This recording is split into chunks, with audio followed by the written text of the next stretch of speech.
Totally unprepared. I told myself I was going live at 8:30, and I guess here I am. We'll have to see whether there's no warning for this. There's no warning. I didn't schedule it ahead. I've literally created the stream and pushed go live just right there and then. There's no. I guess I'm talking to myself right now while I wait and see if anybody comes and joins me. I am celebrating. It's the anniversary of my first ever live stream. Now, if you've been here a while, you will have heard of TrampCast 001. Well, that was 2 years ago. Allegedly, apparently. I'm not entirely sure whether it was the day before and YouTube took 15 hours to process the audio and things as they sometimes do, or whether it is actually the second anniversary today. All I know is that YouTube marks this as the second anniversary. No! Dog! Shut the fuck up. I also know that the back of my chair just moved while I was moving the chair. Tina girl, you're okay, babe? We're okay. So I'm just going to wait and see. I guess doing this totally unprepared, unannounced, unannounced says it all, really. It's okay, it's just Evie. It's just Evie, or Evie. Reason bees in Spanish. If you know what Adam and Evie, they were the first two people on Earth. You didn't know that because you don't speak Spanish. Evie. The V is a B, and you pronounce each syllable. Hey, Adam and Evie. Evie is just walking past now. She's a doggy, but obviously Tina gets suitably upset just at the presence of another dog in the vicinity.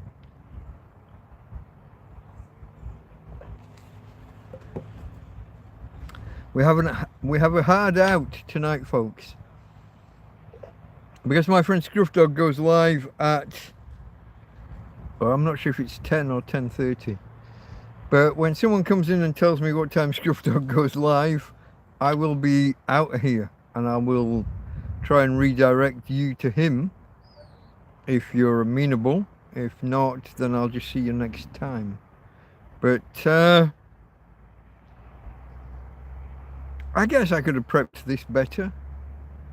I see that from the stats that YouTube's giving me, I'm sitting here talking to myself. A couple of people dropped in and have already dropped out. That's okay. I've got my, I can't show you, but I've got a sponge over one end of the phone to try and reduce noise. I know from previous videos it has limited effect. It reduces some perturbations.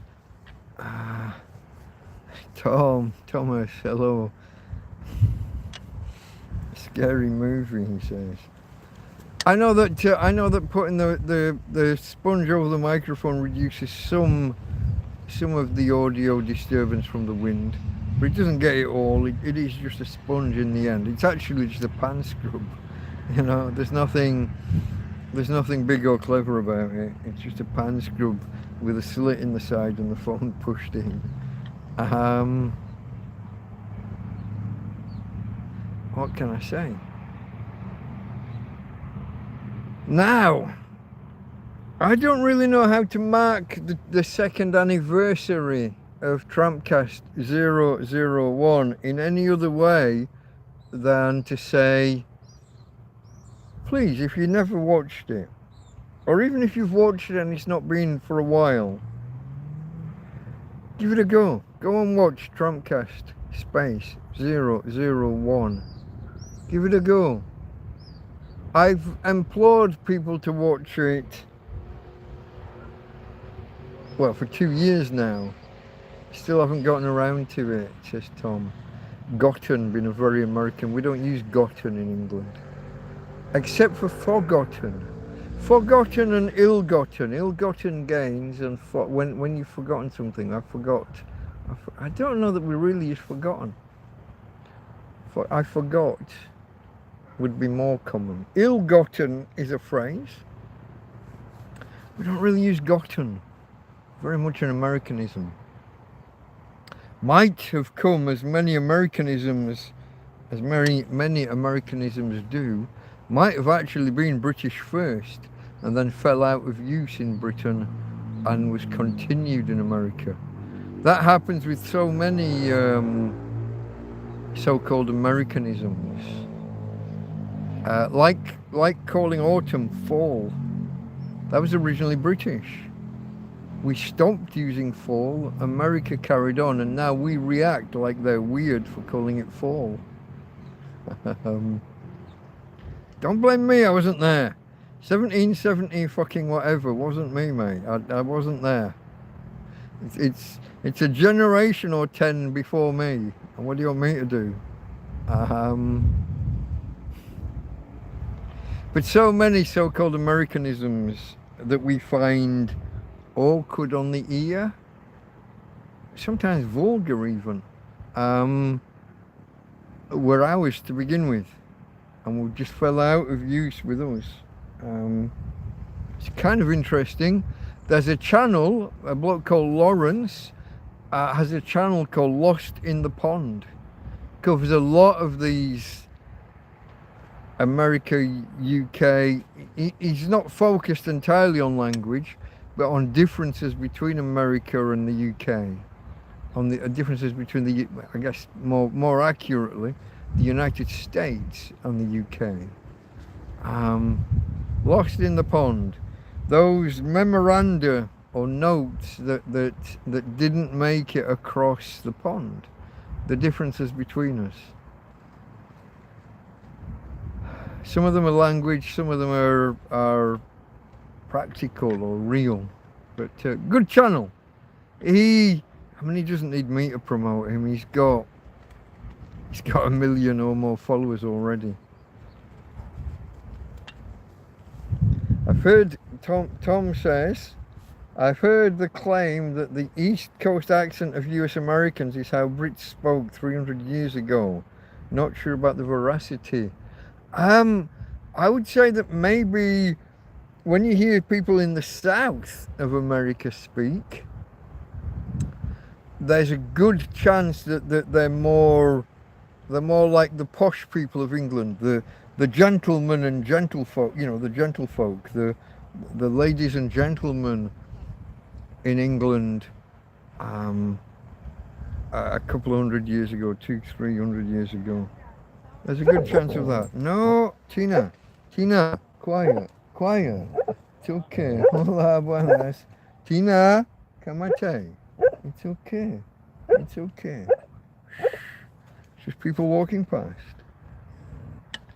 Yeah, there's a good chance that people on this, I guess, on the south, the eastern side of the south coast. Yeah, I've heard you're like your Mark Twain and your Connecticut Yankee, I guess. I'm not. My American geography isn't that great. I think that's somewhere down there, isn't it, on the south of the East Coast? But I don't know the specifics. I know you've got New York, New Jersey, Pennsylvania, I think next. Yeah, maybe. Beyond that, it gets a little bit fuzzy until you get down to Florida. I got no. When the Brits give the Americans a lot of stick for not knowing like European or world geography, when it comes down to it, how many Brits can name the American states and capitals and position them on a map? We're probably more lost with pointing at America than they are at pointing at Europe. I wouldn't claim any superiority in that regard. little bit of knowledge, but not much. Oh, you see, now does that say Sahara Moonshine?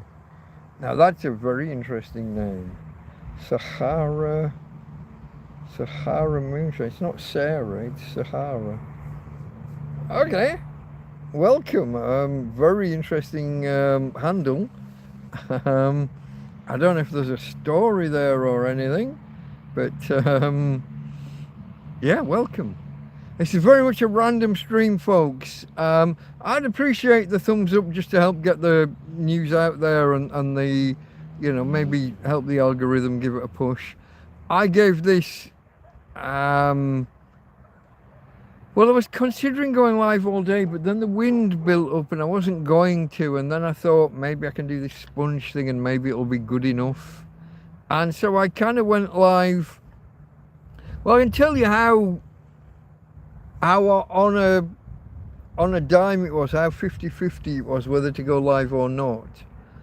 I entered the details into YouTube, and I didn't put a forward date or time.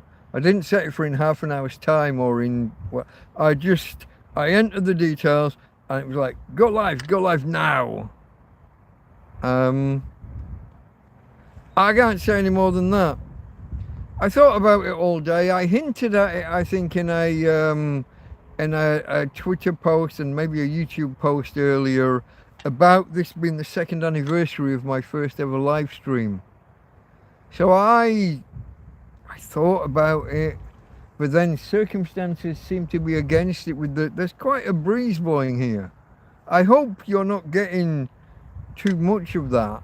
It's coming from, I guess, south, maybe southeast. Maybe not far enough across to be called southeast. It might be southeast if you want to start splitting your compass points.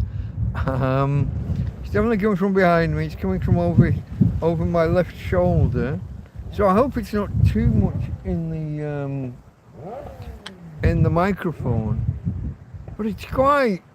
Let me show you. Oh, I can't. Well, let me try and show you. I'll take the. Apologies if the sound goes bad.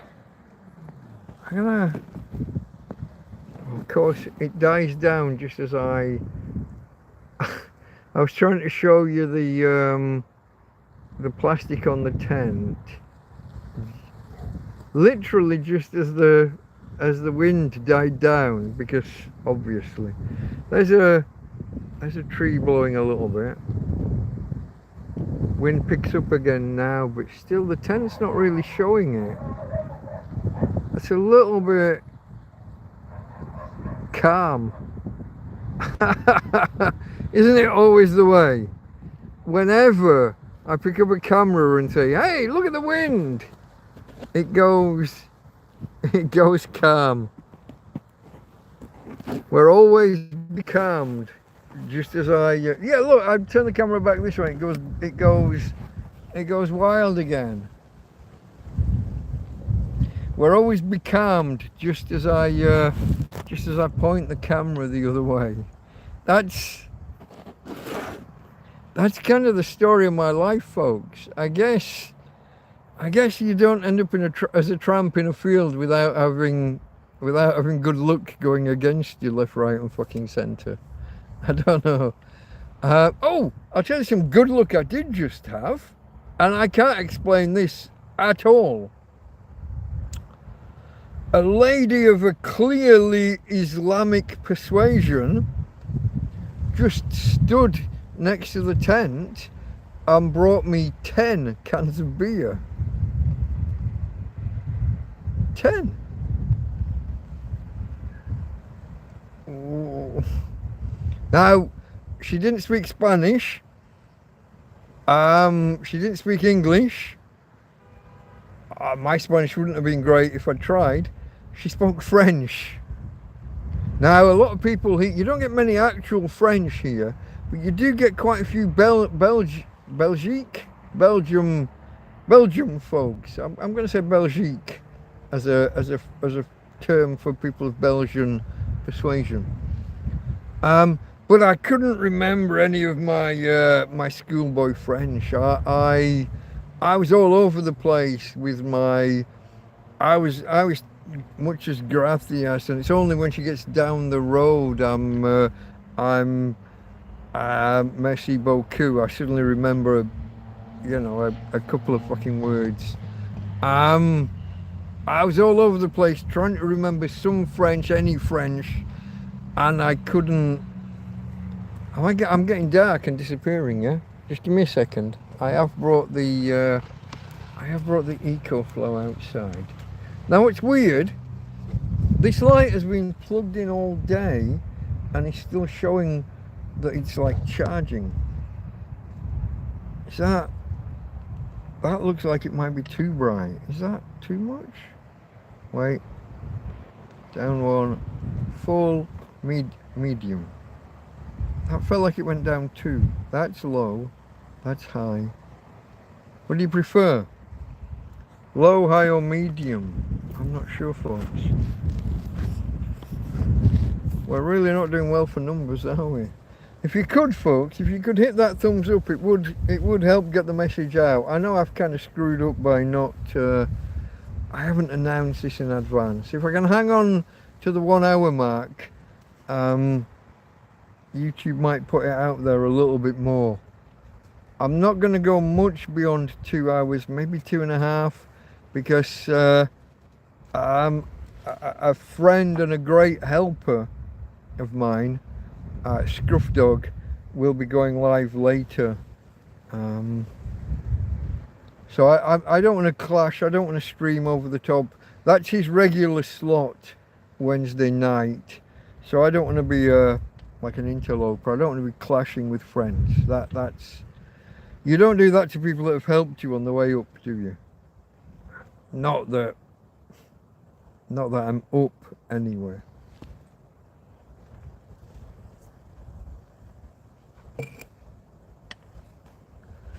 I hope you know what I mean. I've not done bad for a tramp in a field. We're over 1,600 subscribers. If you've never seen me before, folks, do not subscribe. Do not. Don't subscribe until you've seen at least 4 or 5 of my videos. I'm not for everybody. I'm a tramp in a field. I'm quite a sweary bloke. That might put some people off. I'm quite an opinionated bloke. Some people will call me a far-right Nazi, a term I would quite vehemently disagree with, but the way the world has gone and the way politics has moved, I am now probably considered right of centre. This is probably true, although I was an Arthur Scargill supporting Labour supporting person all my life. Probably not now.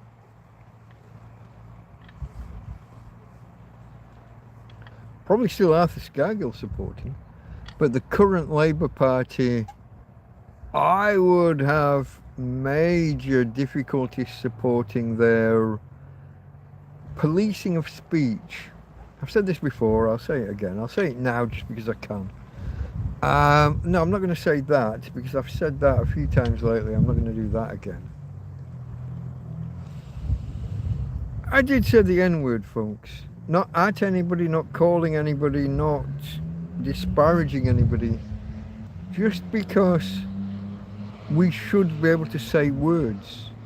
But that's not what I'm going to do here and now. What I'm going to say here and now is the policing of speech. Ooh, that's a hate crime. Or that's a, what's that term? A non-criminal hate incident or something. The police keep a register of if you've been accused of bad words. A non-hate crime, a non-criminal hate incident, or they've got this fucking phrase, whatever it is. Somebody can Google it and tell me it here. That's bullshit. You're policing speech. You're knocking on people's doors either at 10 or 11 at night or at 4 and 5 in the morning to tell them off for hurty words. I only have one response to that. Get fucked. No. Just fucking no. Policing speech is next to policing thought, and that is something up with which me and Winston Churchill will not put. He didn't like that phraseology. That's why I use it when I talk about Winston. He's a man of letters. He was a man of freedom. He hated the fact that during the Second World War we had to carry ID cards. The day the war in Europe ended, VE Day, he literally said, from tomorrow, no ID cards. You do not have to prove who you are to a policeman. That was a war thing. The war is over. You do not have to prove, you do not have to give your ID to anybody. Just no. It's a man who supported freedom. How many of our prime ministers since can say the same thing? Do they support freedom? The world has changed a lot in the 2 years since I did my first TrampCast. And in most ways, I don't think it's changed for the better. Some things that were going wrong already have been recognised more. And so it feels like they've got worse in the last couple of years. But they were already bad, we're just recognising them for what they are. That's a thing. Realising that things have gone wrong and that things are bad, I guess that's a positive step. But it's going to feel negative, isn't it? You're recognising that things are bad. It's going to feel bad. Oh, look at that. I've got, is that Lee? I think that says,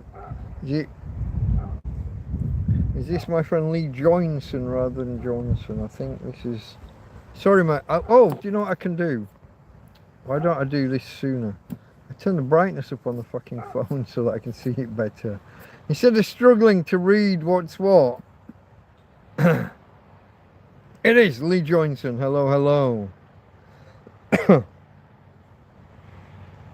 Only matters if you share an audience, to be fair, said Tom. Yeah, well, me and Scruff Dog, he's promoted me quite extensively at times and donated very handsomely at times when I was in need. Twice when I needed money for new tents, he stepped in. My understanding is that he stepped in personally rather than with money from his channel. He stepped in personally. So that's, I've got to acknowledge and appreciate my friend Scruff Dog. And I'll call him a friend. We you know, I don't want to get too parasocial, but he's helped me in big ways when it mattered.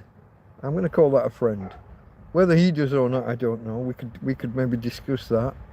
Whether it's a parasocial relationship. But he's helped bigly twice. I'm not going to give numbers. But in the top percentile of donations both times. So yeah. So we are all my organic audience and his might not have too much crossover, but a lot of the guys in chat who come along, a lot of the active guys in chat are from Scruff Dog and Big Clive from their various streams. So knowing that Wednesday night is his standard night for streaming, I'm not gonna, it's like two guys standing at the toilet or the urinal. We're not going to cross the streams. Oh, we could have gone with a Ghostbusters metaphor, I guess. But Either way, we're not crossing streams. When he's about to go live for his standard timing, for his standard stream on a Wednesday night, I'm not gonna keep going and interfere. So I think it's 10:30, but it might be 10. I'll have to have that verified. But I'm not gonna get in his way, even though my numbers and his numbers are in a whole different league.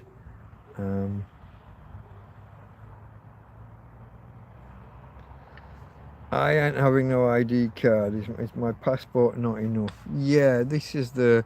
Do you remember a few years ago when they wanted to force us to go down the pub to register in a pub so that we could get ID to access porn? Oh, I'm a heterosexual male and I want to crack it off to mucky women online. I'll go and ask the barmaid for permission. Get fucked. I'm not asking the bottle fucking, the glass collectors, the doorman, the barmaid, or the fucking landlord for permission to crack one off.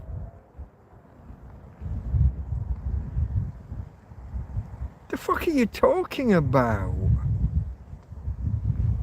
VPNs are a thing and always have been.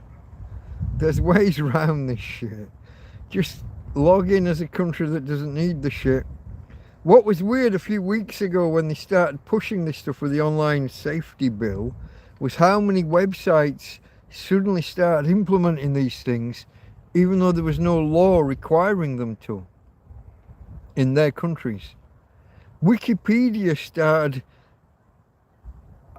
having people prove their age, verifying their age, in order to read a fucking encyclopedia. What are you talking about?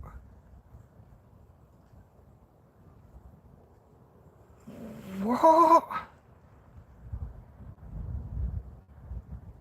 I want to read an encyclopedia entry about gonorrhea or, I don't know, fucking vagina.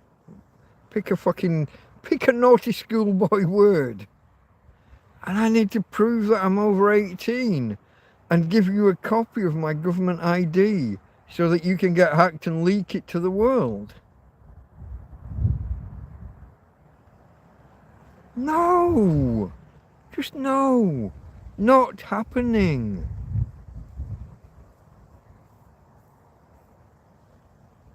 It's all about control. Yeah. The won't somebody think about the children thin end of the wedge argument just doesn't hold any validity. We don't want children accessing porn. Okay. So now I have to prove I'm 18 or above to access Wikipedia. What? Really? Literally? What? That's not a thing. I am not giving you a copy of my government ID so that I can read an article on fucking Wikipedia. When I was a kid, we had a set of 18 encyclopedias. They were purple and I think they were called New World Encyclopedia. That's my memory of it. I think might have been 16 encyclopedias and 2 indices, if you're going to get posh about your Latin plurals. They might be Greek, I'm not sure. Index and indices. They're not indexes, they're indices. There was 2 books. The index covered 2 books, so I'm going to go with indices. It was purple, it was called New World, and so I did not need the government's permission to go and look shit up. That was when I was 8. Now that I'm 50 fucking 6, maybe, soon to be 57, I do not want the government's permission to look up the same shit I could look up when I was 8. What are you talking about? Think about the fucking children. No. There's something weird about you government types that think about the children too much. Nudge, nudge, wink, wink. Some of you guys think about the children way too fucking much. Way more than I do.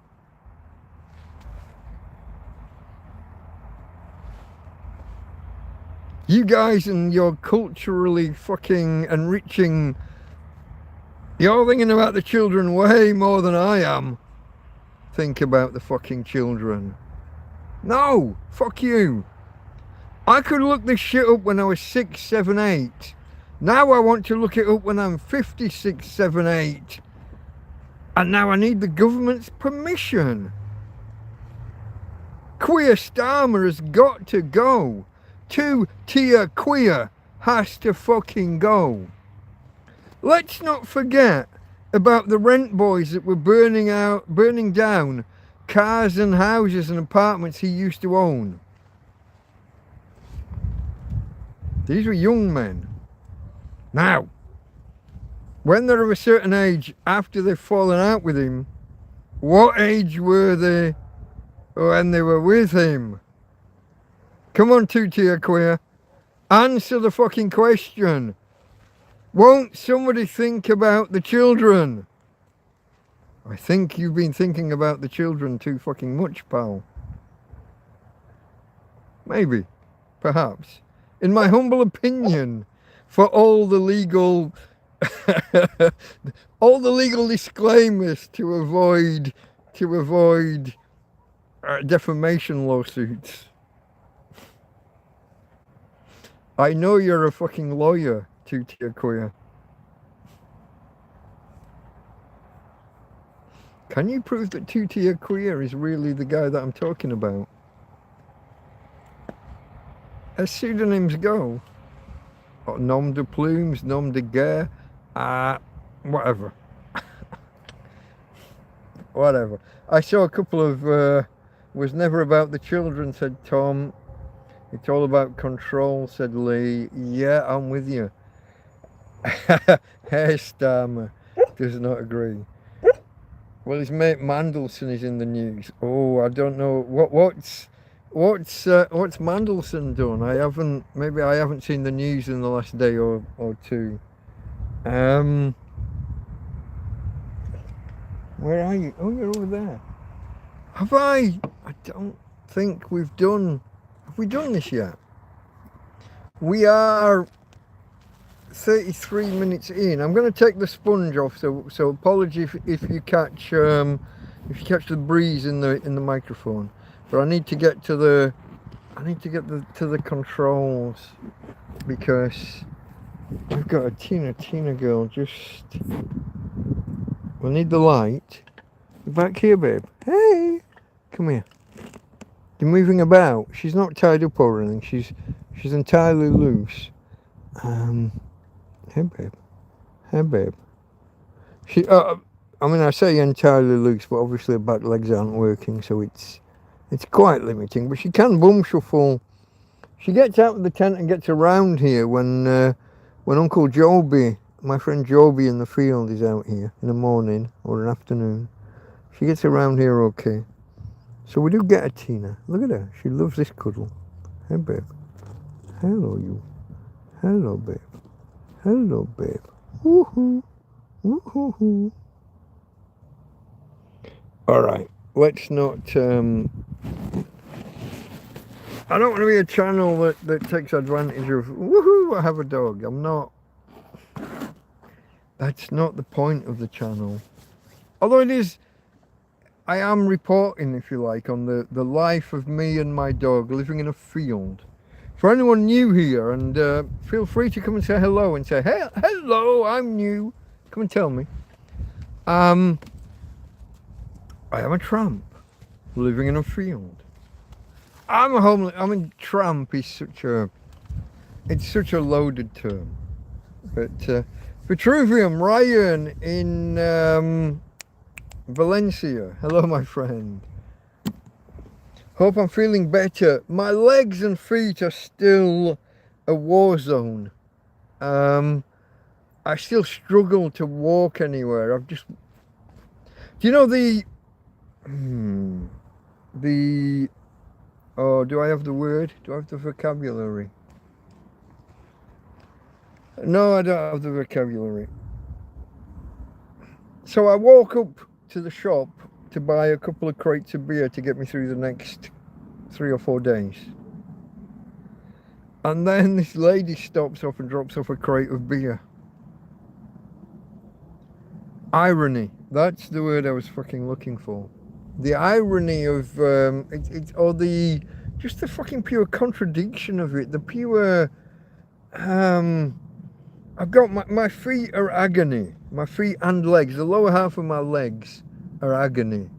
Every wound, not the blisters are healing nicely, but every other scratch, bite, I don't know what else I've got, but everything else is a pus-filled pustule of fucking shit.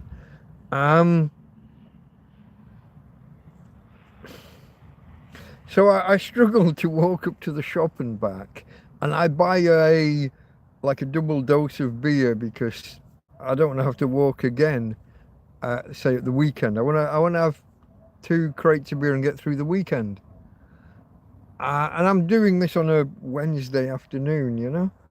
And then afterwards, I go inside to get the phone and the EcoFlow and come out and set up to do the live stream. And there's this Muslim lady stood there with 10 cans of beer to give to me. And I don't understand that.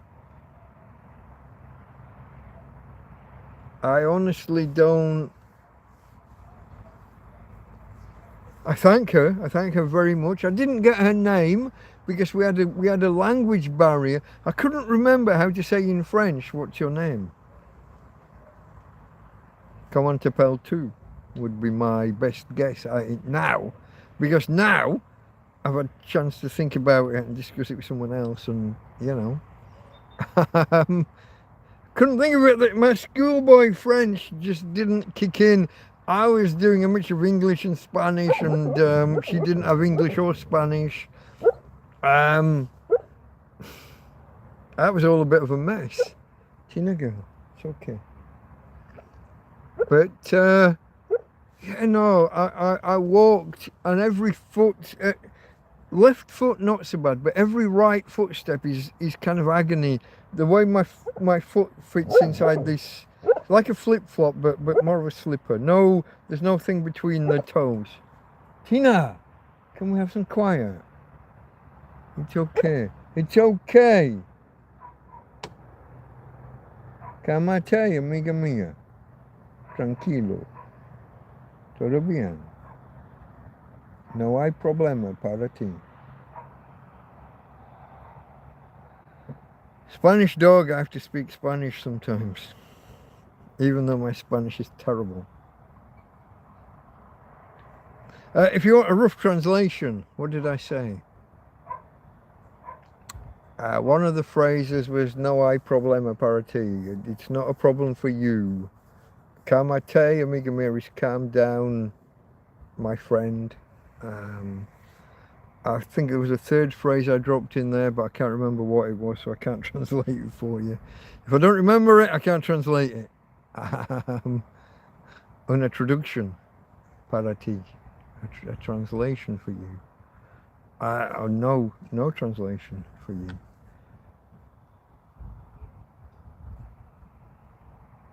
Dog. I've lost my entire train of thought. I was talking about having to walk. Ryan said, I hope you're feeling better, and it's my feet are my problem at the minute. Some more choice words. Borrow Tina's wheels. Yeah, I should. Like Pony and Trap. If I could get Tina to pull the fucking trolley. We could do like Pony and Trap. I could be like the Duke of Edinburgh sat in the trolley. But yeah, I know I struggled up to the shop, bought the beer, came back down. And thanks to you guys for donations again. I get donations saying, I think I've tried to explain this before. I will only spend the money on beer if somebody says get beer, or if they say something like get whatever you want. I don't just blow your money willy-nilly on these things or this stuff. But if someone gives me money and says get beer, then I feel duty bound. I'm duty bound to honour your stipulations. Now, and in fairness, if someone sends me money and says not for alcohol, same thing. Duty bound, the money doesn't go on alcohol if you say not for alcohol. Or if you say it's for a specific thing. Go get yourself a Tweeties. Sometimes people say go get a Tweeties, or they say, you know, go get fish and chips, or this, that and the other. Very, very occasionally someone tells me go out and buy breakfast or go out and get a meal out. And it's you send me 10 euros and it's my only 10 euros. I'm not going to spend my last 10 euros on one meal when I can buy a week's worth of food. Those are my only variances from what people stipulate.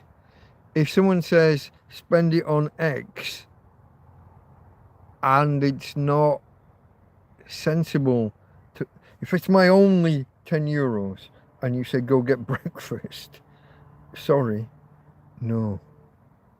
I will buy some stuff I can have for breakfast, but I'll buy the rest of the week's food or some significant share thereof, because it's only sensible, isn't it? I can't go to a bar or a cafe and spend 10 euros on bacon, eggs, tomatoes, mushrooms, hash browns, blah, blah, blah, and then not have any money for the rest of the week. I could have bought a whole week's worth of food with that same 10 euros. Those are my only stipulations. I honor your stipulations, except when it's impractical. It's rare. It's happened maybe twice, maybe 3 times, once a year, let's say, maybe. But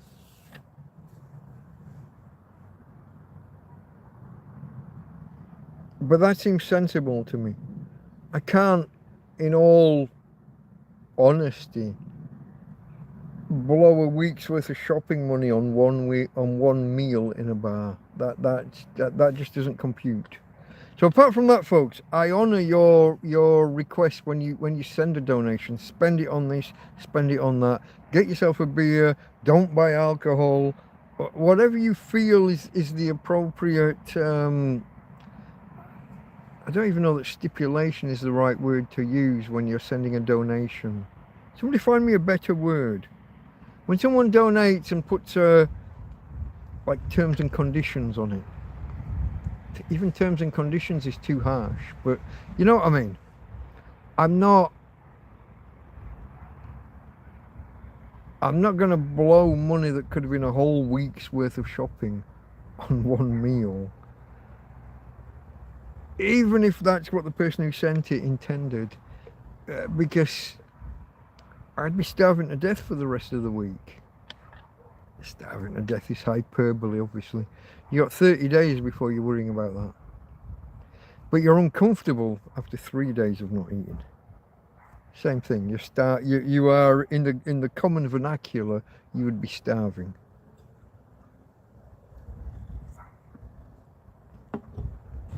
Next. Ryan said something and retracted it. I did that early with somebody. I was chatting and I was in the wrong window. I posted something to my mate Ismo, but I posted it in a window to Karen. A proviso. That's a good word. Thank you, Keith. Yeah, that's yeah. Proviso. That's a good word for that's a good alternate word for a stipulation along with a donation. Thank you. I will try and remember that. And maybe, you see, sometimes I know that word, but sometimes the synapses just don't do their thing. Getting old, folks. Getting old. Drinking alcohol, probably. I did. Am I allowed to admit this to you? The whole aim of this channel is to document my journey and my experience. I drank too much this weekend. My friend Karen and her family. They brought me beer. Last week they brought me a bottle of brandy. At some point they brought me a small bottle of vodka. They brought me some wine. There's multiple cartons. Bricks is the Tetra Packs are called bricks over here. With the click with a refastening lid. And cola. So I could choose between wine and cola, brandy and cola, vodka and cola, beer. And somehow, it's a mystery to me how it happened, folks. Somehow I overindulged. And by Monday morning, things were a little bit woozy. Now, my friend Josie arrived from the Netherlands, Josie and her husband Peter, and they brought me things. See these glasses? Well, they brought me like a whole load of glasses in a bag, and I'm going, Josie, I apologize. I should have done this before now. I am going to do a video of the things that she brought. It is deserving of a video of its own. So was the stuff that Ryan brought me the other week, and I failed there. Vera Truvium in chat there, Ryan from Valencia. I should collect that all together and do a video. Sometimes time passes and these things don't happen. Josie came though, and she brought many multiple like pairs of glasses. She brought so many pairs of glasses that I took off the glasses that I was wearing and I put them somewhere. And it's taken me fucking 3 days to find the damn things. These are the ones I think these are the ones I was already wearing before she arrived. Put them down, look through the bag, try on all these other pairs of glasses. I found one, it had actually, I assume it broke in the bag, Josie. I don't think you would have put a broken pair in, but one of them lost the arm in transit. But they were a better, not fit, that's not the right word. The strength was a better match. So for 2 days I was wearing those because I couldn't find these. The fact that the arm had broken off and that they were all over the place made it, I opted for these for now. But the ones, I got some ones, guys, that go around the back of your neck. The plastic goes around the back and they join at the front, magnets, and you move them out of the way and move them back. Those were the right strength as well. These were just a little bit less clunky, a little bit less, but I've got backups now. I've got other glasses for if and as and when these fall on the floor or get lost or get broken. I've got other options. And so many other things she bought. But I have to admit, when she arrived, I was rather I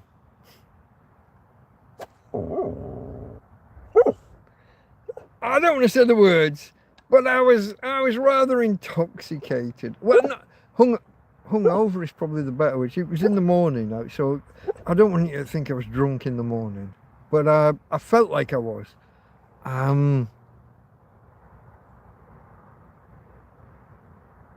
It's not often. I'm a tramp in a field. I don't get that much booze. I know it seems like it, because when I do a TrampCast, I want to have a drink because I gotta lubricate the throat. We're on 50 minutes. I think this can was already open way before we started, and I haven't finished it yet, although I'm about to. I'm not a, you know, I know it seems at times like I'm a raging alky, but this weekend I did overindulge, and when Josie and Peter came around, I was, I'm going to say I was still drunk from the night before. I wasn't just hungover. I think I was still drunk from the night before. Thank you, Karen. I think, maybe. I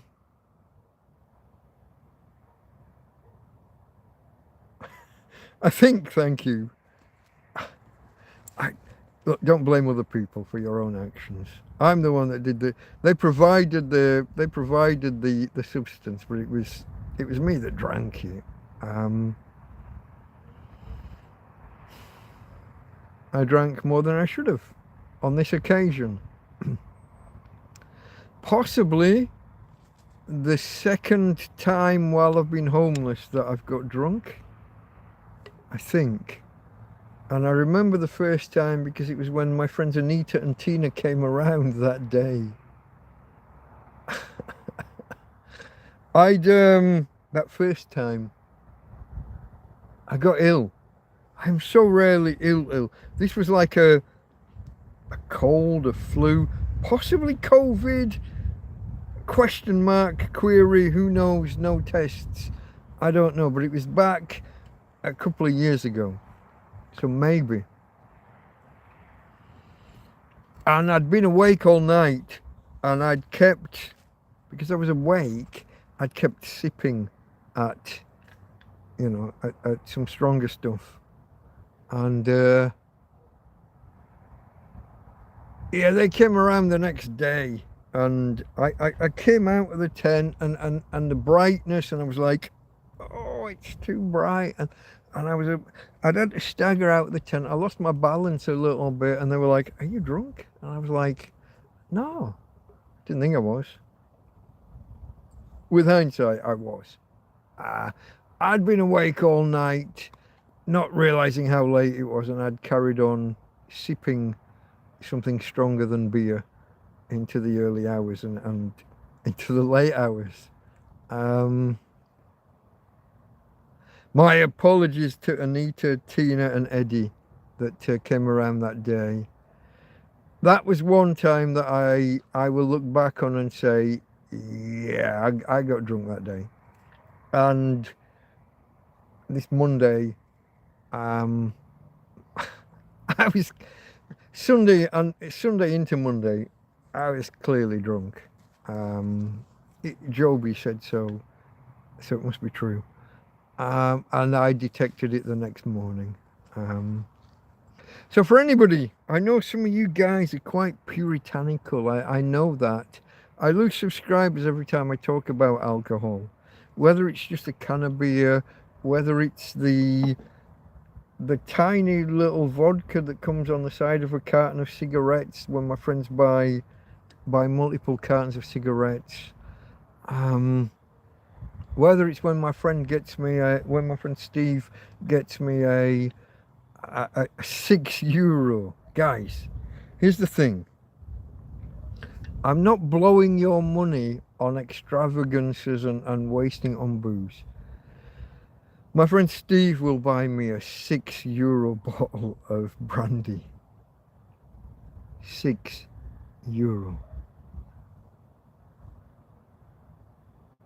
It's not a lot of money. It's not even my money. It's not your money. So you can shut the fuck up on that one. Now, whether the tramp in the field should be drinking, I welcome your views. If you feel strongly on the topic, go for it. But here's what I'll tell you. Far more of you will say, yes, go for it. Have a beer, have a drink when it's offered. Far more of you will say that than will say, no, you should be abstinent, blah, blah, blah. Far more. It's not even, it's a 90-10. This isn't a 50-50 or a 60-40. This is a 90-10 decision. Far more of the donations I've had have said, go get a beer, go get a Tweeties and have a beer while you're out. Far more have said that than have said, no alcohol. Far more. Even people in the field brought me booze.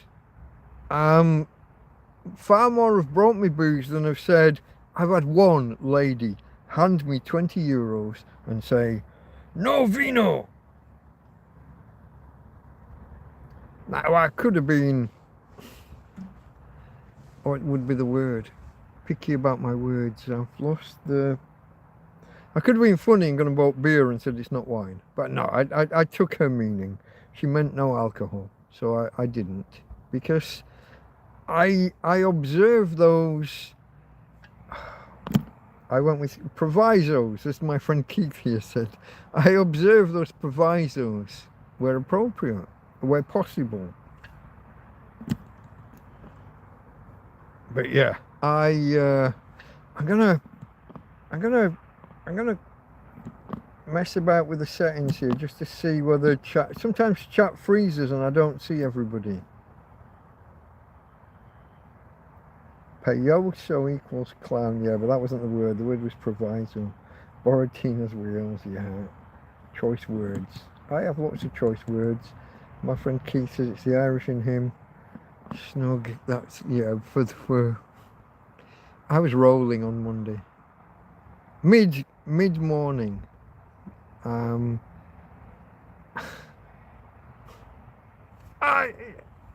Guys, twice in 3 years, maybe. I've been drunk. And I've had 3 Christmases here in the field already and didn't get drunk. Oh, hold on. No. I'm going to add one more. And it's not that long ago, is it? We did a live stream one night. I was drinking beer, and then I discovered I'd got a bottle of wine that Karen had brought a month or 6 weeks earlier. And it needed using up because it's in a hot tent. It's not gonna, normally you keep wine within certain temperature ranges. 50 degrees Celsius tent isn't the... So I opened the bottle, didn't I? And then I fell out with my friend, Chippy. I fell out with Chippy. We've made it up since. We're all right. But politics, folks. Politics and alcohol, probably not the best combination of things. Like often in life, politics doesn't... There are many things politics doesn't combine with. Politics and pubs, politics and alcohol, politics and religion, they're... You know.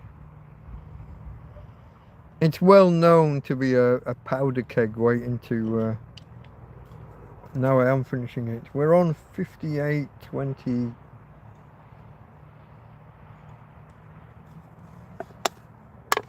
One hour in and finishing the first. Mr. S, hello. So my friend Mr. S is a scruff dog aficionado. I'm going to end this when Scruff goes live. If Mr. S could help remind me whether Scruff is a 10 o'clock or a 10:30 start on Wednesday. I think it's 10:30, but I'm not 100%, and I haven't got...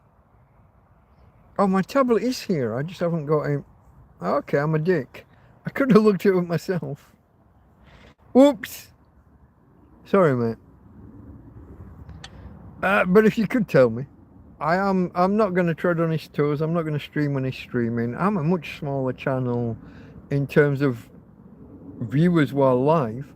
I actually have more subscribers if we're gonna wave willies in the air and try and measure.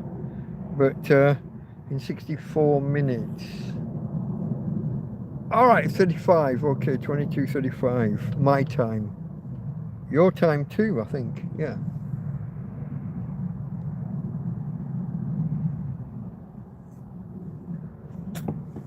For any Americans watching. Subtract 12. 10:35 Spanish time, 4:35 Eastern, and then do whatever calculations you need to do for your time zones over in Yankee Doodle territory. I have more subscribers, but he gets more viewers on his lives. There's no disputing that fact. He has a far more active audience than I do for the live streams.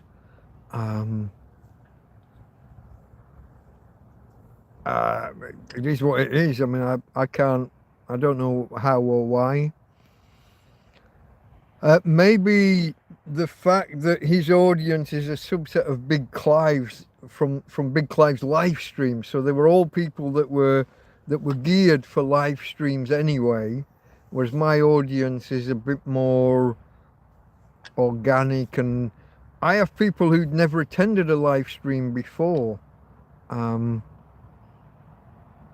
I think I get a lot of lurkers that don't even know how to do chat, and I try and coax them into chat each week and each time.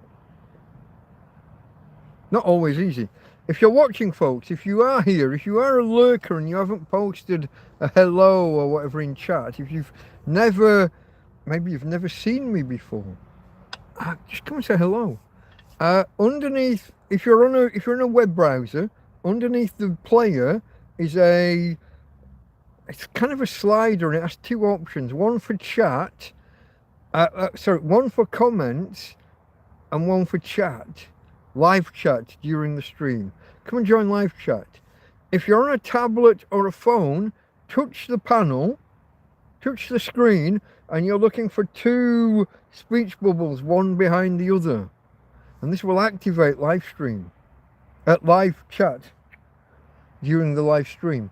Now, the first time it loads, I often find it loads up empty. So you might have to dismiss it, load it up a second time, and then it'll populate with chat messages from other people. And at the bottom, there's a chat box where you can click, and then you get a little mini keyboard on screen. You can type hello, first time, chat virgin, type what you want. I'm here for you. I will guide you through the process. I'll be gentle. I'll be gentle. For first timers, you have to be. Now I'm looking and sounding creepy. It's like I'm talking to a 16 or 18-year-old girl, depending on your territory, depending on what the rules are where you are. I'm not the wrong side of the line, and no, I never have. And I'm saying it's like I'm making I'm juxtaposing scenarios. Not a pedo. Americans. Half of America, the age of consent is 16. Shut the fuck up with all you messing about with 18. Some states say 17, a few say 18. The majority are 16. So stop. You know. Just because someone mentions something about 16 doesn't mean they're a pedo. Just don't go there. Don't think I've ever slept with a 16-year-old, even when I was a 15, 16, 17, 18-year-old. Oh. Well, I don't think. Maybe. I was of the right age to shut up. It's not a thing. Just don't. Shush. Live chat, not top chat, says Mr. S. A mistake I often make myself, even in my own chat. Folks, by default, YouTube selects top chat and will filter about 20 to 25% of chat messages. You need to click I think it's the burger icon at the top. It's 3 dots. On my phone, it's 3 dots, and you have to select all chat or all messages, rather than leaving it to the default option. The default option will filter a lot of messages away.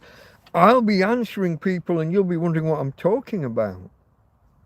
Now, Going back to the main point of today's stream, being the second anniversary of my first ever stream. When I watch it back now, I'm answering chats that you can't see and that I can't see. I think because people were subscribed and have now unsubscribed or been unsubscribed by YouTube, and I'd set chat to subscribers only. So if they're not a subscriber and the chat is a subscribe only, on the replay I can't see it. That's a little bit awkward. It's different per device, per operating system, whether you're in a browser, whether you're on an app, whether it's Android, Apple, blah blah blah blah blah, Linux. It's the wording and everything's different, but you're looking for the all, to see everything, all messages, all chats, all. Let me give you, there's two different bits of wording even here. Live chat, so top chat versus live chat. So top chat says some messages such as potential spam may not be visible.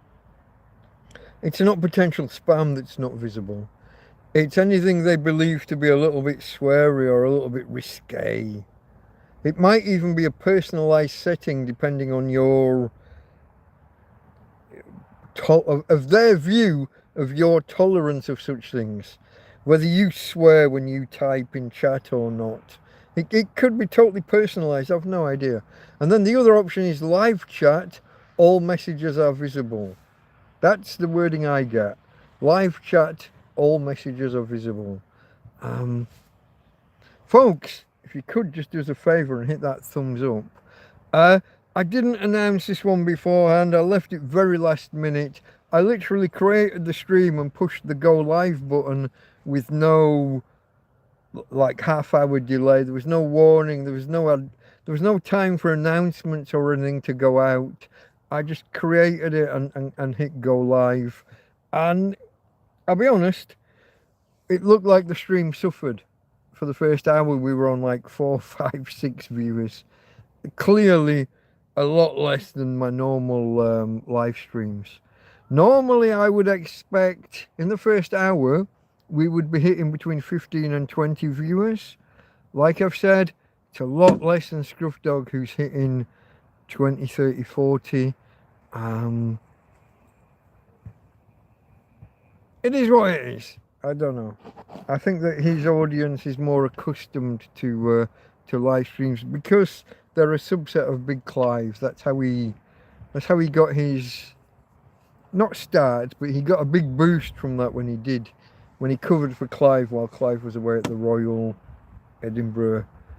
How does it go? Royal Edinburgh Military Tattoo, I think is the full title. But as I said, I will be ending in. I will end at probably just around 10:30. Spanish, 10:30 Spanish, 9:30 UK, 4:30 US Eastern. I think it comes out as basically in 55 minutes. I think that works out as. I'm not gonna tread on the toes of a friend. I'm not gonna cross streams. I did once, but that was accidental. I've been trying to go live all day and I had to put it off and put it off and put it off with the weather. So when I finally went live, I was treading on his toes. I don't mean to do that. Partly, I want to watch his stream. You know, it's not just about me and my stream. I want to watch. It's part of my. It's a fixture within my week. Watching his Wednesday stream, watching his Thursday stream when he has one. Every second Thursday, I believe. I missed it. I fell asleep last week. I didn't see it. I fell asleep during his Wednesday stream, actually. And on a Sunday this week. So there's Big Clive, and then Scruff Dog takes over. I fell asleep halfway through Big Clive's, and I woke up after Scruff Dog had finished. So many apologies, Scruff. I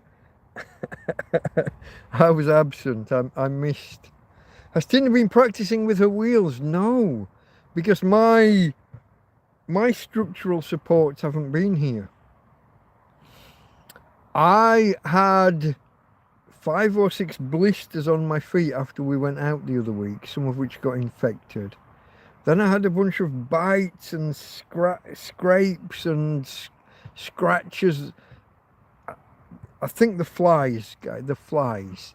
We had hundreds and hundreds of... If I came out and sat here in the morning having coffee with my mate from across the way, my friend Joby, I would look down and there would be 10 flies on on each open wound. And I'm smacking them and I'm killing some of them. And I'm rubbing dead fly juice into the wound. And when all the flies take it, I'm still smacking all of the wounds. And all the wounds got infected. They became red and inflamed and pus-filled pustules of nastiness. And I'm like, I'm being big and brave. Yeah, it'll clear up, manly man. The human body takes care of shit. And my friend Karen's like, no. Not when you've got that much going on, and even when you come out now and it's weeping and the flies are landing on it again and again and again. No. You need to put something on it. So my friend Karen eventually brought me around this she says antibiotic. It's like talcum powder but antibiotic. It's really bad. They were inflamed. If I move my foot, if I flex my ankle, the bottom half of my shins are on fire. It's even, I'm talking about now, the bottom half. So this is almost 2 weeks ago. It's Friday 2 weeks ago. So 2 days time will be 2 weeks ago that I took Tina out. But I'd picked up a spider bite and some other bite and lots of scratches on the plants and the shrubbery around. Trying to walk through an enclosed, through a narrow gap, and I'm trying to hold her up so she's by my side. We don't use the wheels when we're just going for a morning pee and poo. You know, when I'm just walking her for her ablutions. I carry her because it's what I've done. It's what I'm going to carry on doing. I'll carry my girl as long as my girl needs carrying. It's 10-15 minutes to set her up in a chariot. I'll do that when there's a need, when we're going somewhere. But when it's a 5 or 10 minute walk for a piss and a poo, probably not. You know, but that means she's by my side. So you got 2 of us trying to walk through a narrow, and I'm getting scratched by she's very inconsiderate. She won't go wide around obstacles. The same as when she's in a chariot and she rides into obstacles, lampposts and the bits on walls. She doesn't go wide around obstacles. But my legs this summer have been a continuous, constant scratches and grazes and blisters and for once I didn't just get one infection. Every open wound got the swarm of flies around my feet in the morning and in an evening. Everything got infected. Everything's bright red. Everything can be squeezed and there's pus coming out. Everything will dry up and crust over, but it's a yellow crust because it's pus that's crusting over. It's a good conversation, isn't it? I'm sorry, folks. You didn't come here. This isn't what you called for. As Alex Belfield will say, that's not what you called.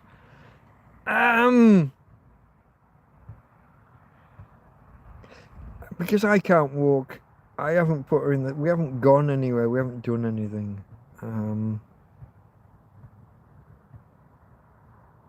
And I'm...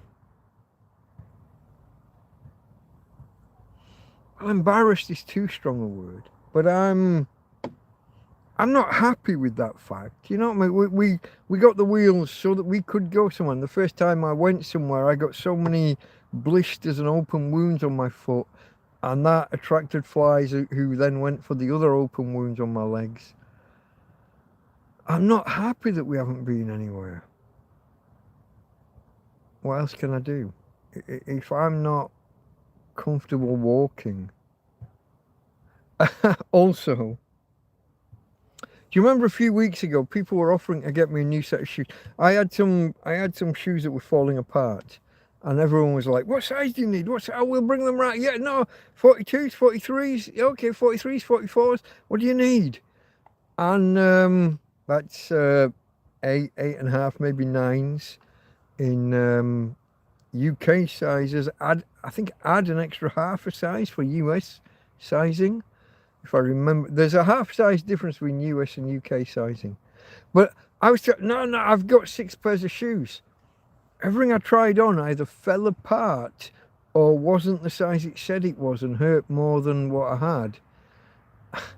And I'm reduced to 2 pairs of really old shoes that Damien, the Irish guy, 2.5 years ago bought me. Everything else has fallen apart or no good, or I thought I had this like 6 or 7 pairs of shoes. So I was telling everyone, no, keep them. I don't need. Guys,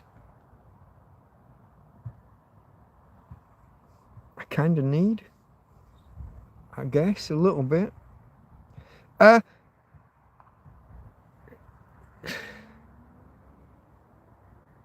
I've got that, like these slip-on sandally things that my mate Steve brought me. I've got these, and these are okay for like around camp, in the tent, around the tent, in the camp. But even walking 100 meters to the Chino Bazaar. Now, I don't want to be walking to the Chino. My aim, now that she's got wheels, is that we don't use the fucking Chino Bazaar. I can buy twice as much of everything I buy at the Chino Bazaar. I can buy twice as much of for the same price at Mercadona or Aldi, or even Lidl, which is a lot further away. But this guy takes the piss because convenience. And I understand convenience pricing, but adding 50% or 100%, some things are 3 times. He sells bags of crisps 3 times more expensive for the same brand that Mercadona sell. 3 times the price. That's not convenience pricing. That's taking the piss. And when my dog couldn't go anywhere, when my dog didn't have legs, when my dog didn't have transport, when I was fixed here, that's piss take. I fell for it once because I didn't read the price. I just figured it can't be that expensive. Didn't look. Didn't do that again. I look every time now. But the minimum markup is 50%. And then if you want like a cold drink, it's going to be not just 50% more than the supermarket, it's an extra 10 cents. So for something you can buy in the supermarket for 30 cents and he's selling it for 45 or 50. And then he sells it cold and puts another 10 cents on. Suddenly it's 60 cents instead of 30. My aim is to go further, go to the supermarket, ignore this. He seems a friendly enough bloke, don't get me wrong. I don't want to be too harsh. He's got a big shop, he's probably paying huge rent, he's got all the... I understand business, you know what I mean? I do think that like a 200% markup over a supermarket price is you know, from €1 to €3, or from 90 cents to 2.70. I mean, obviously he's buying it wholesale. He's not paying the 90. It's not like he's buying it in the supermarket and then selling it on. He's buying it wholesale like they are. I object. My aim is that we both get mobile. I've got Tina's wheels now. If I can get my wheels fixed, if I can get my feet fixed and start walking out and about, I don't have to buy from him. I can go and I can buy 50% more or 100% more for the same money in a proper shop.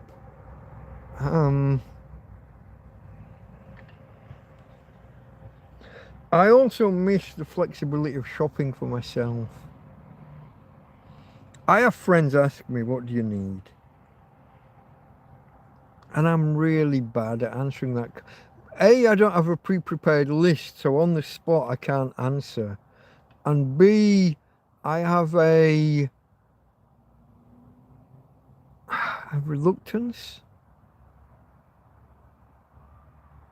So there are certain standards I just haven't had in ages. Potatoes, onions, carrots, bell peppers, spicy red peppers. Those would be like, those are the base for almost every stew, bolognese, chili.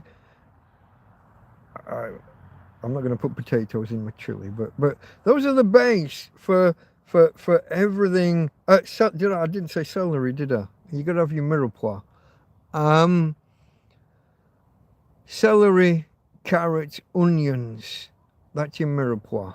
And then you can add things like bell peppers. You can have potatoes for certain stews. Those are the base of most one-pot meals. Whatever you...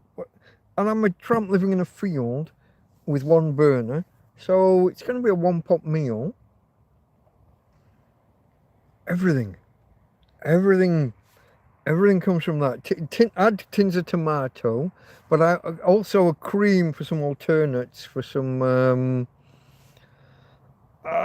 what's the pasta dish that's cream and no, it's not cream. You don't do cream even for it. It's egg and cheese, a bit of onion and pasta, and that's basically it. A bit of parsley or basil. Can't remember the name. Chef Jean-Pierre or James Mackinson, help.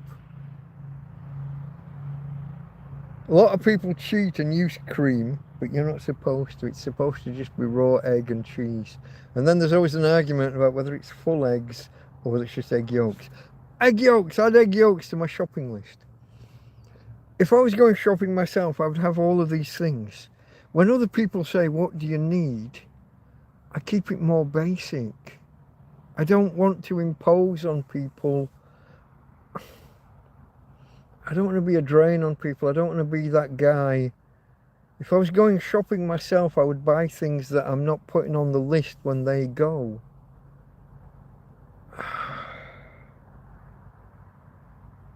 Why am I pulling so... You can't see this. Let me... I don't know why. I was repulsed by myself. I'm pulling tight while I'm talking about this. I don't know why. Because I'm ashamed of myself a little bit for how I've ended up in a field reliant on others. Once I get my feet back and my doggy's got the wheels and we can go, I can do a proper shop. I haven't done a proper shop in forever. When I've told other people what I need, I've kept it brief. I've allowed them to work around a central theme, but I haven't...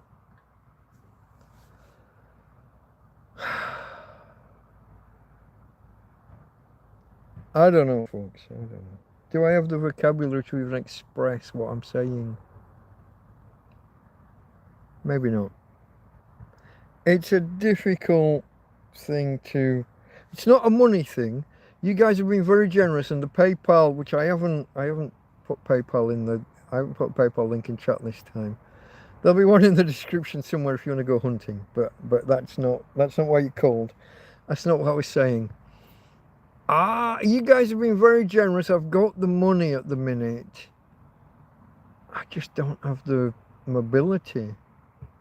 And we haven't had the mobility. Now she does, and suddenly I don't. That's a little bit unfortunate. That's a little bit... That's weird, isn't it? 3 years in a field, lots of scratches and scrapes and grazes and bites. Maybe I've had nails. You know when the little, like the hangnaily bit at the side, and you pull it and it tears the. I've had those get infected in the past, and I waited till the whole thing kind of swelled up, and I put a needle in the flame and disinfected it. Wait for it to cool and stab the finger and squoze. We're going to go squoze as a past tense of squeeze. I squoze the shit out of the end of that finger and everything got better. That's about the only thing that ever got infected. I don't recall, as we sit here now, I don't recall. Maybe that's happened twice, maybe 3 times from various, whether it was from nails, whether it was from scratches or but I've never, suddenly I got 10 things get infected at once from the knee downwards because scratches, scrapes, grazes, blisters and flies. Bites, did I say bites?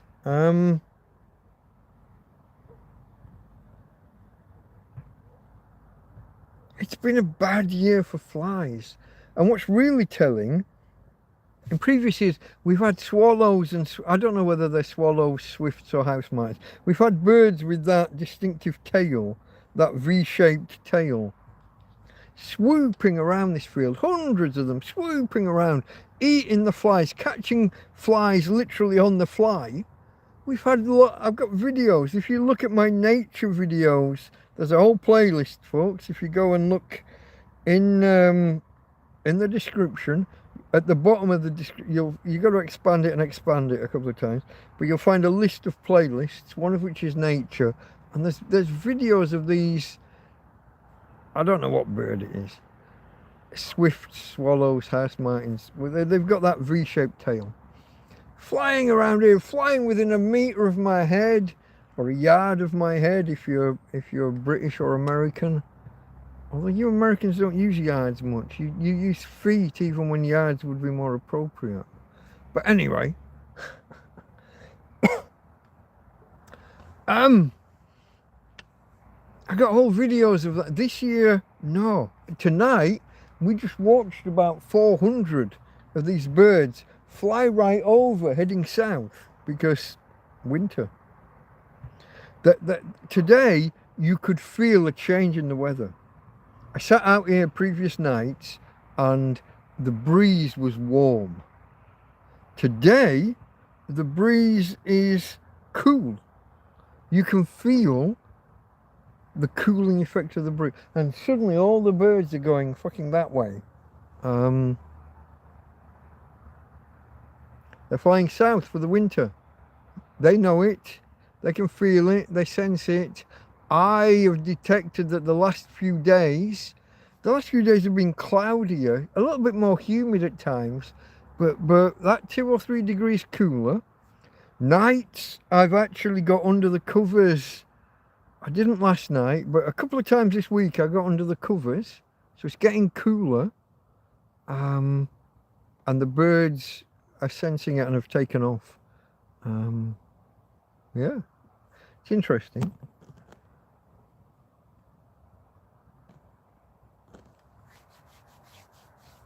That's capitalism for you, says Mr. S. Yeah, it is, and you know, and in some ways fair play, but I do think that like a 3-fold fucking markup is, you know. haven't got, what am I kicking under the chair? Under the table. A 340, stuff that's 90 cents in Mercadona is 270, 280, 290. That's gouging. That's not a markup. Now, yeah, he won't be getting it as cheap as the supermarkets will. No, he's not. He hasn't got the purchasing power of a Mercadona. Although these Chinese shops in Spain are a phenomenon, and they do act as a cooperative at times when it comes to buying, but often that's when buying from China. Basically, these are bricks and mortar Temu stores. Think of them as that. That's the quality of what you're buying for most things. But then, that obviously the food and beverage kind of side of things he's not big on that. He's just got a few bits and pieces around the till and in the doorway. So yeah, he's a bricks and mortar Temu without.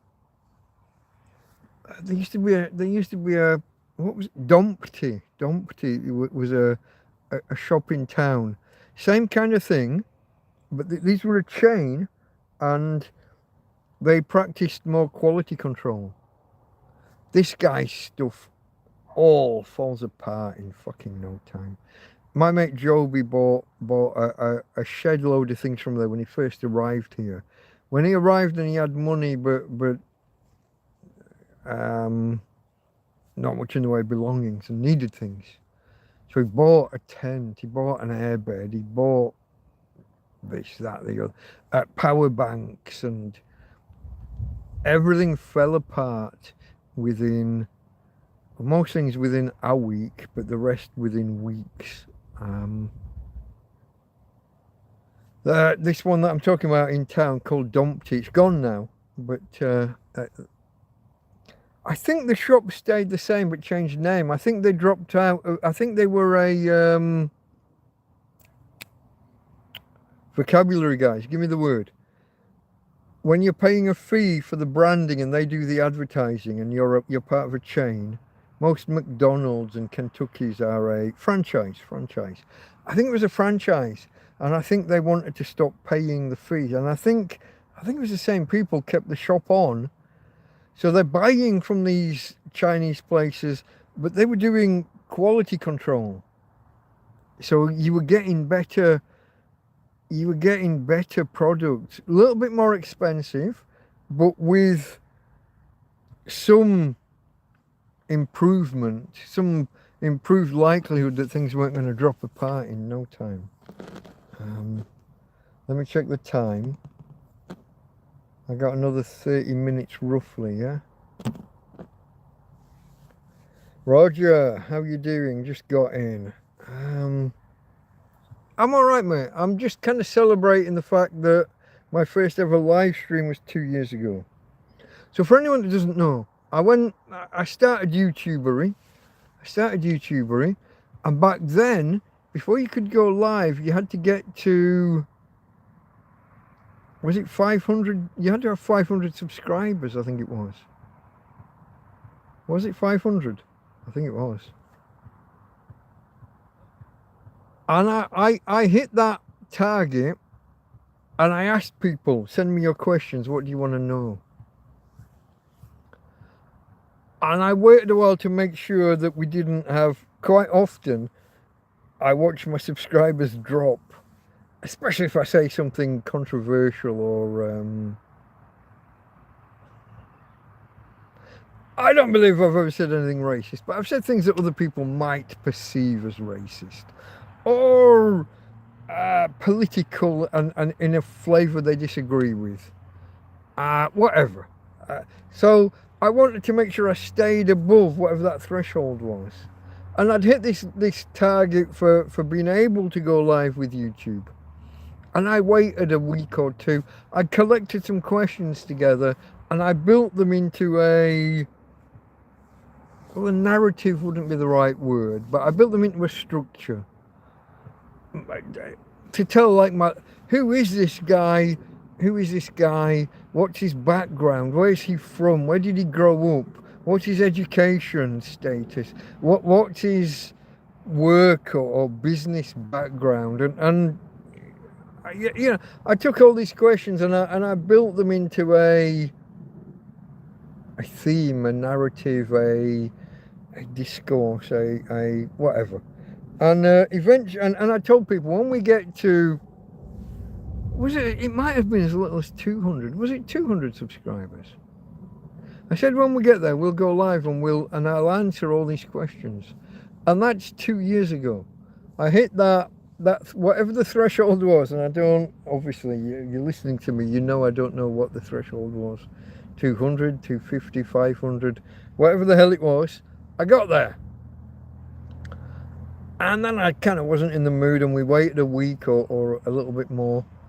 And eventually we did the thing.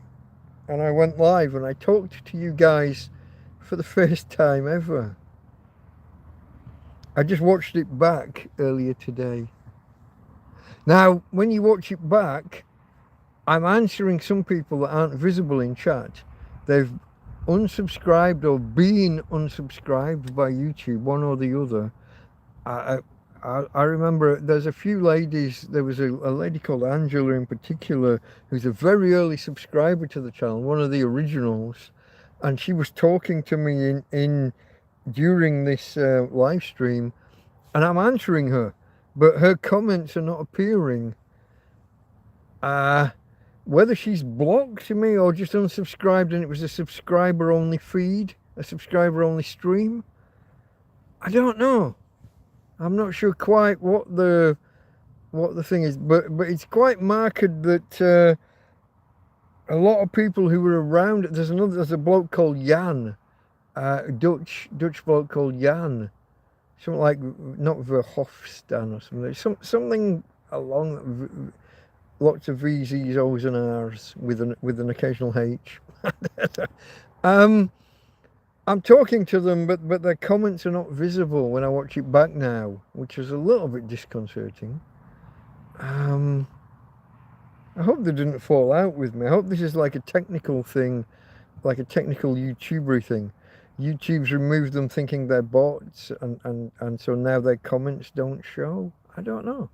Maybe they fell out with me over my views or something I've said or done. Don't know, guys, but 2 years ago today, my first live stream happened, and that's what I'm kind of marking. I'm just,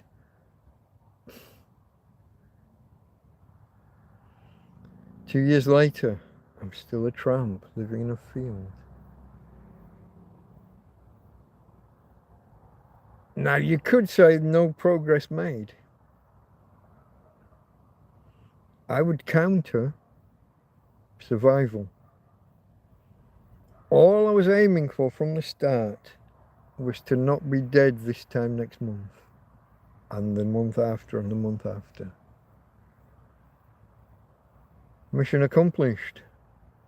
Now, am I much better off now than I was then? Yes.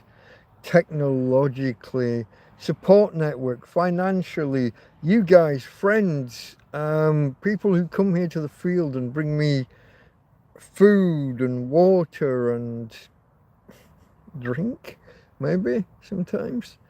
I'm going to talk in the next few days about electronic devices and where I am with that.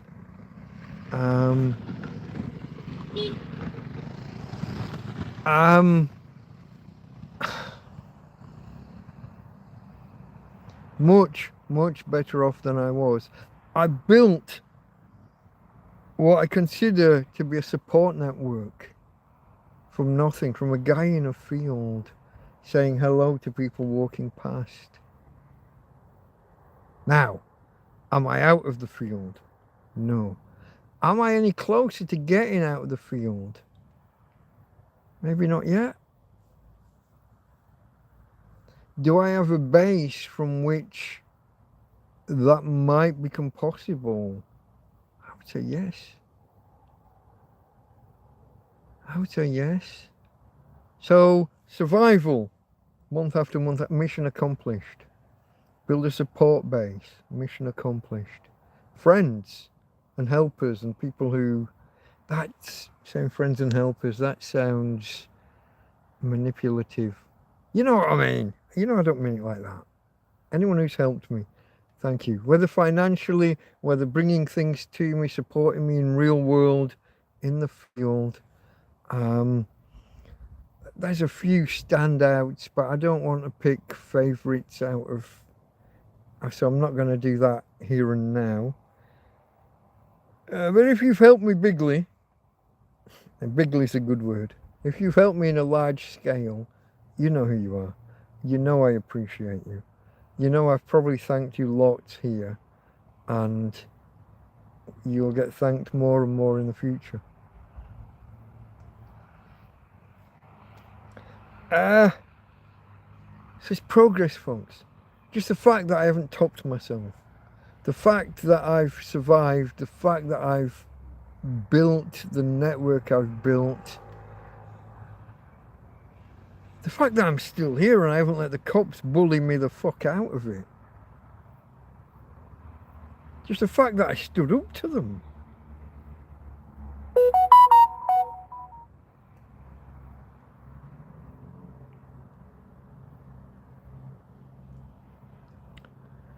I think that's an achievement. Overall, those are all achievements. I've got things going off. Don't give it a second. I'll try not to click anything too bad. I think that's just news stories. I don't think it's. Yeah, no, it's news. I think that's the BBC doing some news stuff. I fought the law, and the law. The song is "The Law Won," isn't it? Yeah, it's almost like I shot the sheriff, but no. I fought the law and I won. Ish. Did I pick up some silly fucking convictions along the way because police are bastards? Yeah. You're gonna be homeless. You're gonna have interactions, let's say, with police, and they've got truncheons and stun guns and tasers and actual fucking firearms. They have an arrogance about them, an arrogance and ignorance and an attitude. They make assumptions and presumptions.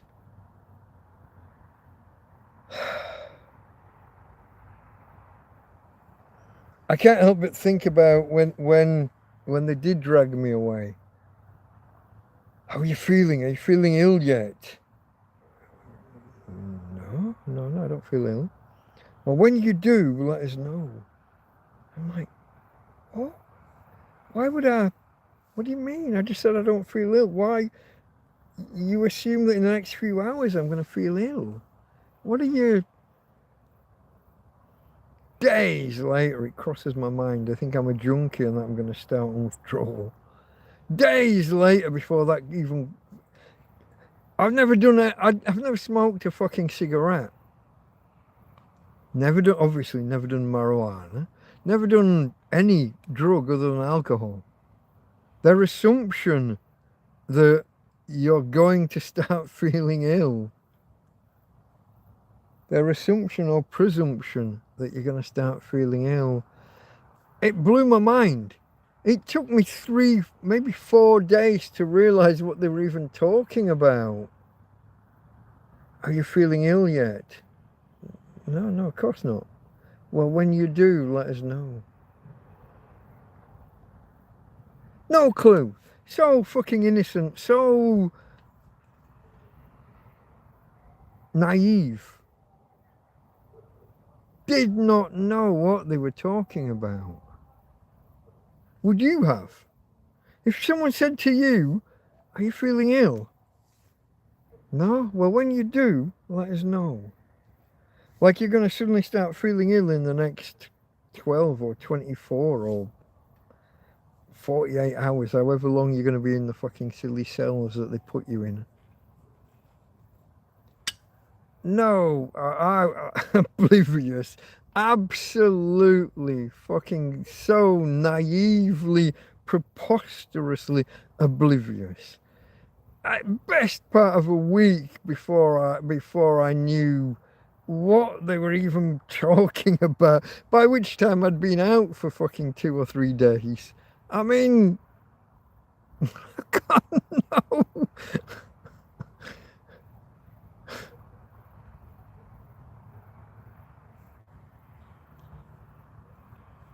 No clue. I had absolutely no idea what they were even talking about, folks.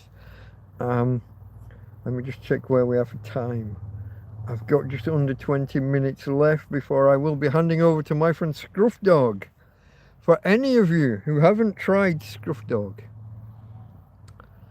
here on YouTube, capital S, CRU single F DOG, like dog, you know.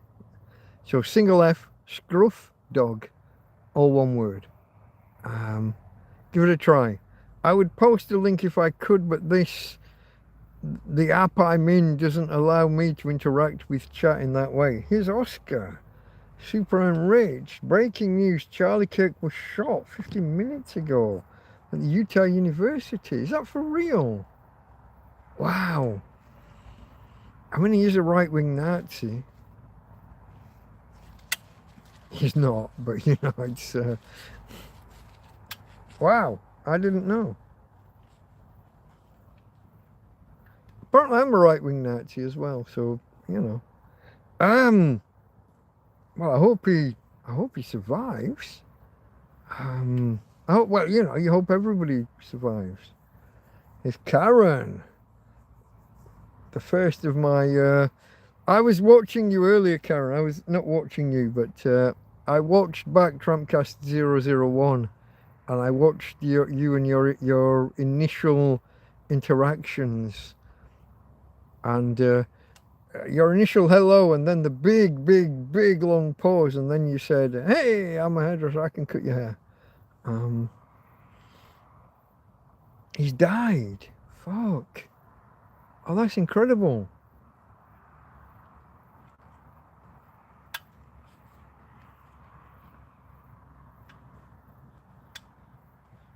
Is that okay, Mr. Ice? Is that a link to Scruff Dog's stream? Okay, like I said, folks, I will be ending when Scruff starts, or when Scruff's ready to start. If you want to come on over and try him out for the first time, you're more than welcome. I would recommend him to you. Now, he's technical. He's what would you say? He's an engineer. He's a forklift technician, perhaps. But he's got that engineering mechanic kind of but he's whereas I drink, he's more herbalist. If that offends, then he might not be for you, but it's just a form of relaxation. His Wednesday streams, he generally does Lego. He did spend about 3 months building a fucking petrol engine thing that never worked. I don't know what tonight is. Last week it was multiple Lego models that were really quick. He went through multiple in one session. I don't know what tonight is, but maybe Mr. S has got a better idea. I can't go and look because I'm in this app. But I would invite you to come on over and sample the Scruff Dog. Now his herbaliciousness is, well, I mean, it's partly recreation. It's clearly partly recreation, but it is also medicinal. He's got a crook neck that causes him pain, and he does have a medicinal ticket that allows it in the state he's in, I believe. But he's you know, I don't think he would object to me saying that he goes beyond what that medicinal ticket might suggest. His interest is... it goes beyond the medicinal, I would proffer.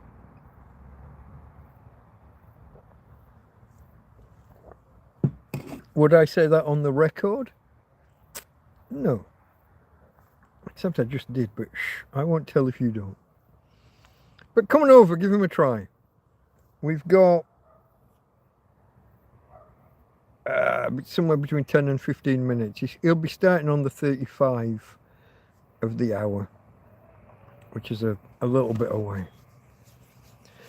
But yeah, this was us, folks. This was us. Okay, we've got the moon. Is it called waning? When it's been full and now it's slightly disappearing. The wind has dropped, so I think I can do away with the pan scrub. Here's the camera. How well does it handle it? That makes it look a bit more spectacular than it actually is. But there's the moon. And here, if I can find her. Whoa!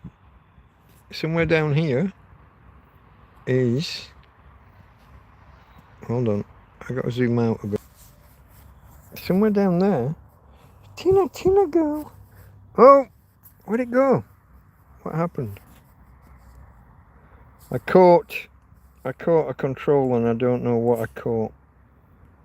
Let's go back. Whoa, hand over the control.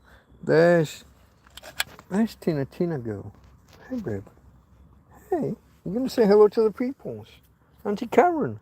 Auntie Karen's online. Auntie Karen says hello. Well, she hasn't yet, but I'm sure she would. Hey, tickle under the chin. There's my girl. I got to get as many of these in as I can because in a year or two, you know, there might not be any more. Camera back to me. In a year or two, there might not be any more. So I got to cram in as many Tina memories as I can right now, don't I? Hit the thumbs up, folk, if you haven't already. This obviously isn't going to be a record-breaking stream. I am going to cut it shortly. What's that? Hold on, that's a Jim Reeves song, isn't it? Cut across shorty. Cut across. Some guy racing another guy and he's supposed to get the girl at the end of it. I cut across shorty, cut across. Gentleman Jim Reeves. The wife beater. Shh. Don't say that part out loud. What an absolute voice. Honestly, he's got to be top 5 voices ever. Jim Reeves, Karen Carpenter, Elvis. These are not in order. I'm just listing top voices. Would you go Roy Orbison in top 5? Maybe. Karen Carpenter. Oh, anybody else got Karen? I probably would say Karen Carpenter had the best voice. The clarity, the crystal clearness of the note and of the singing.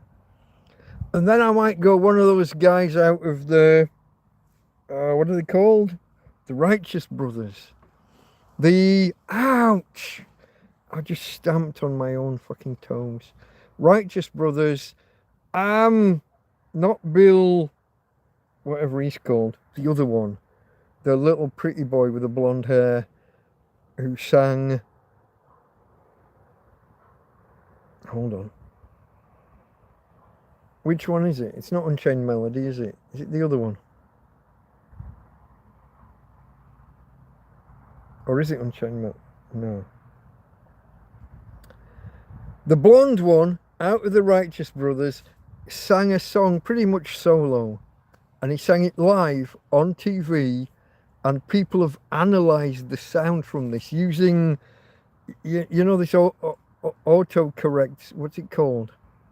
where they auto-correct sounds now. They've analysed it with this stuff, and the guy is like the most perfect, he's got like the most perfect fucking singer ever for non-auto-tuned. Auto-tuned, not auto-correct. Auto-correct is when you're typing on your phone. But of all the people, not was it Bill Medley? That's the one it's not. The other one. And the song was auto. Yeah. I got there eventually, Mr. S. I got there. I think I got there before you, although I'm just seeing it now. But I don't. I'll have to watch back tomorrow and see whether I beat you to it. Auto tune. I can't remember the name of the guy, but he's the little blonde with the flat top crew cut in the Righteous Brothers. It was either Unchained Melody or You've Lost That Loving. I think You've Lost That Loving Feeling was Bill Medley, and the other one, Unchained Melody, was the little blonde guy.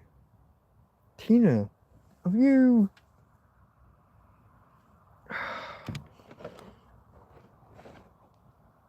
Have you? I can't see it. Have you done it and moved? Because I'm smelling it. Okay, folks, where are we for time? I don't know where I am for time. I've got only 3 or 4 minutes. It is 22:27. Scruffdog will start at 35, I'm told. So we've got 5 or 6 more minutes. We'll use them because I need the watch time. If you can stay with me for 5 or 6 more minutes. And then I would ask you to follow the link that Mr. S posted some time ago. I think it was Mr. S. Did you see the blood moon, Delta Mike? No, well, there was a full moon behind me, but it didn't do anything for me. It wasn't like it was fuck off bright red. A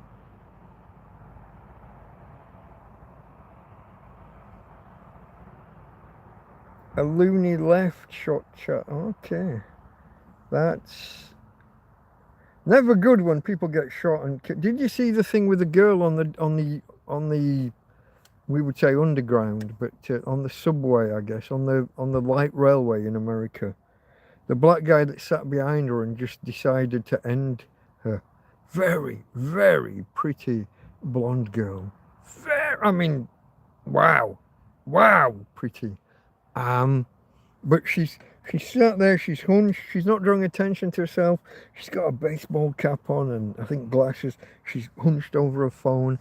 Total unawareness of her surroundings. He sat right behind her and he just stabs her 3 times in the fucking neck. Well, in the neck and chest region. Ukrainian girl, dead. And he was muttering, I got the white girl, I got the fucking white girl. Like that. You're alive, look at that. I get all racist and suddenly I get cut off. Who knew? I got racist by quoting a black guy, if that makes a difference. He was saying, I got the white girl, I got the fucking white girl, I got the white bitch. Muttering to himself while walking along and his knife dripping blood all along the floor of the train carriage. And nobody seemed to notice or do anything. He's just stabbed her 3 times in the neck and chest, gone and stood by the door, then walked to the other end of the carriage. He's dripping blood the entire fucking way.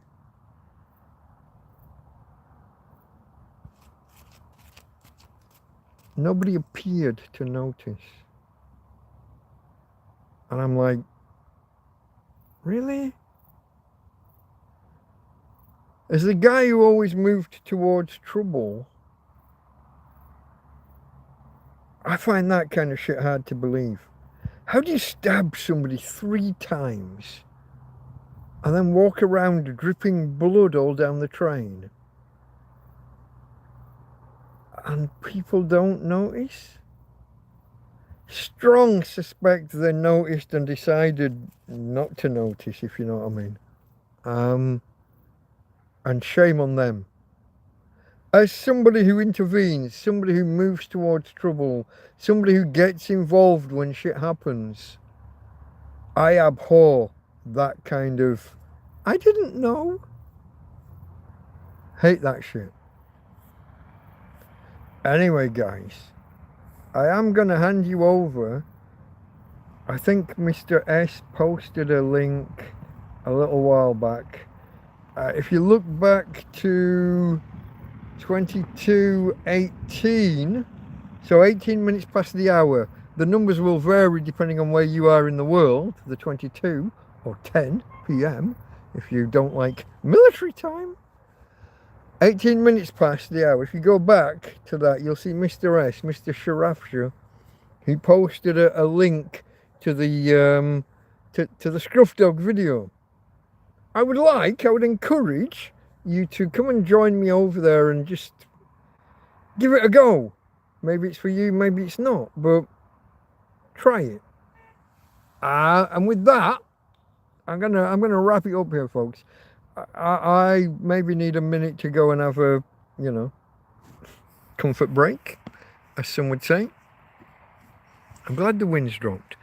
I'm going to finish things in the style of the channel. Just bear with me, because my lady is, I hope she hasn't pooed. She just smells like she's pooed. Here we go. From Tina. Hey, babe. You going to say bye-bye to the peoples? Talk to the peoples. Rah. Here we go. Here we go. Woohoo! Can we get the leg moving? No? Yeah, there it goes. There's the leg. There's the leg. There's the leg going. Woohoo! Okay. From Tina. And from me, Delta Mike, out. But please do come and give Scruff Dog a go, if you never have before. Okay, guys. I got a battery power warning as well. Later.